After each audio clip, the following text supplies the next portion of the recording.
Welcome back to 3 Deviations. My name is Stuart Christensen. I'll be giving the lectures, and today we will be talking about limit laws and properties. Let's get started. Let's begin with the addition property. So with the addition property, what we do is we can take the sum of two limits, and the sum of two functions, the limit of the sum of two functions, then we're just going to separate the limits. So these will be easier to solve one by one. So if we want to take the limit as x approaches 12 of x squared plus 3x plus 5 plus x cubed plus 2x plus 1, we can separate these limits, and then we're going to evaluate at 12, and then we're going to get 1949. And if we check how this looks on the graph, it's going to look pretty accurate. And by the way, the y-axis, each tick mark is 100, so the x-axis scale and the y-axis scale are not the same, so that the graph can fit on one page and we can see the value that we want to see. So we'll get an answer of 1949, and our graph seems to corroborate that. Let's check about the subtraction property. So it's going to look very similar to the last property, but we're just going to have a minus sign. So if I want to take the limit as x approaches 3 of x squared minus 6x minus 2 minus 9x to the fourth plus 2x cubed minus x squared minus 4x plus 3, we can separate this. And by the way, if you want to pause the video and do this on your own, then check our solution, please feel free to do so. So we're going to separate, and then we're going to evaluate at x equals 3. And then we will get our answer of negative 776. It seems to look like that on the graph as well. So now we're going to talk about the constant multiple property. So if I have a limit and a function with a constant at the beginning, what we can just do, we're going to move the constant out front so that we don't need to deal with it in the actual limit of the function. So if I want to take the limit as x approaches 5 of 3 times the square root of x minus 1, what we're going to do is we are going to move the constant out front. Then we are going to evaluate at 5 just as we normally would, and then we will solve. So we get 3 times the square root of 5 minus 3. That's what it seems to look like on our graph as well. So now we will talk about the multiplication property of limits. So this is going to be very similar to the other ones that we've seen, but if we want to take the limit of a product of two functions, we're just going to multiply the two limits separately. So if I want to take the limit as x approaches 2 of x cubed plus 5x squared plus 8x times 9x squared plus 3x plus 2, we're going to separate the limits, Then we are going to evaluate at x equals 2, and we'll get 1936. And that's what our graph seems to say as well. It goes way up there. Now we are going to talk about the division property of limits. So similar to the multiplication property, we're just taking the difference of the two limits. The only difference here is that the limit as x approaches a of g of x cannot equal 0, because then we would have a value over 0, and that does not work because we cannot divide by 0. So if I want to take the limit as x approaches 1 of x squared plus 4x plus 5 over x squared minus 3x plus 8, we're going to separate here, we're going to evaluate here, and then we are going to solve here. We will get 5 over 3.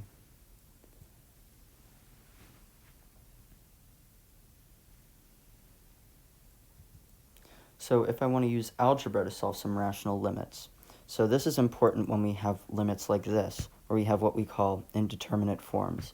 So if I were to use a direct substitution, plug in x equals 1, I'd get 1 minus 1 over 1 minus 1. That's 0 over 0. That's not saying the limit doesn't exist. That's just saying we probably didn't solve enough to get an answer. So what we can do is we can manipulate our top or our bottom so that we can solve for a limit. And this also works with trigonometry. We can use some identities to make our limit not indeterminate and then get an actual answer, whether that answer is that the limit doesn't exist or if it's an actual value. So here we're just going to factor our top expression, and lucky us, we get to cancel out these terms, and then we are just left with the limit as x approaches 1 of x plus 1, which is obviously 2. And this graphing software is going to show that the value at x equals 1 is going to be like crazy undefined, but it's really just a hole.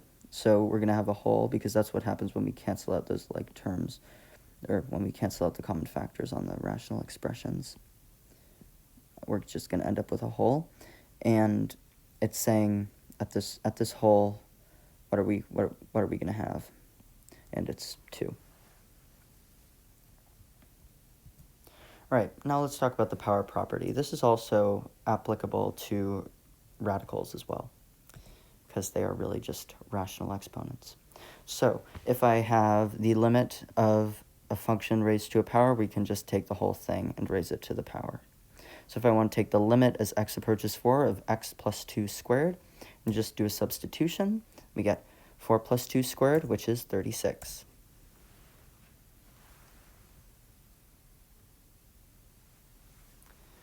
All right, now let's move on to something that I think is pretty important for polynomial and rational functions. If we have the limit as x approaches a of f of x, that is just going to be f of a, given that a is in the domain.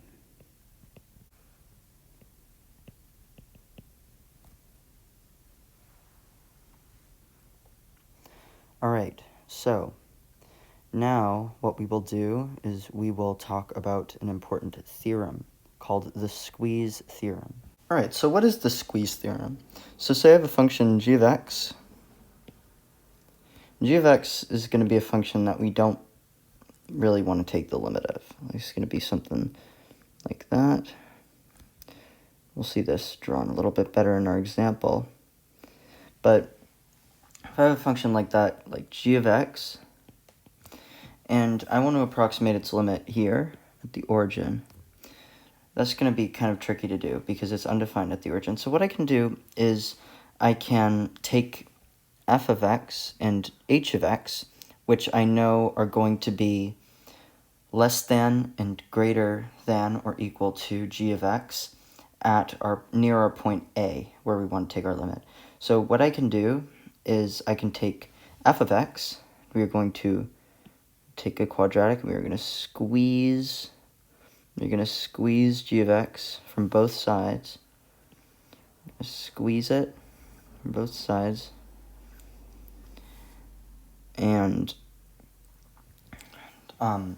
these peaks would be more up here. They'd be touching this, and then they'd be touching this down here. But that's how the squeeze theorem works, and that allows us, because we know that f of x and h of x have the same limit, and we know that g of x is in the middle, since we're squeezing it, we know that g of x, that limit is also going to equal L. So let's move on to an example. So if somebody comes up to you on the street and says, hey, take the limit of x squared times the cosine of 1 over x squared as x approaches 0. You're going to say, wow, I don't know how to do that, but I could use the squeeze theorem. And you'd be right, because you can use the squeeze theorem for this. So we're interested in this area. This is an area that we will be using for the limit bounds.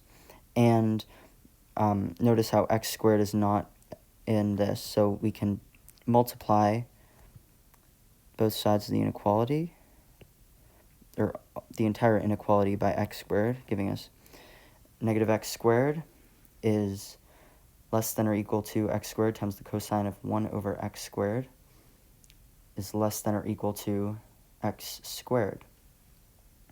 And we know that the limit as x approaches 0 of x squared is equal to the limit as x approaches 0 of negative x squared, and that's equal to 0. We can say, through the squeeze theorem, the limit of x squared times the cosine of 1 over x squared as x approaches 0 is equal to 0. If you want to see how this works out graphically, check this out. So if we have our graph there, we can bound it by our two quadratics, and we can see that it is equal to 0. So thank you for checking out our second video for limit laws and properties.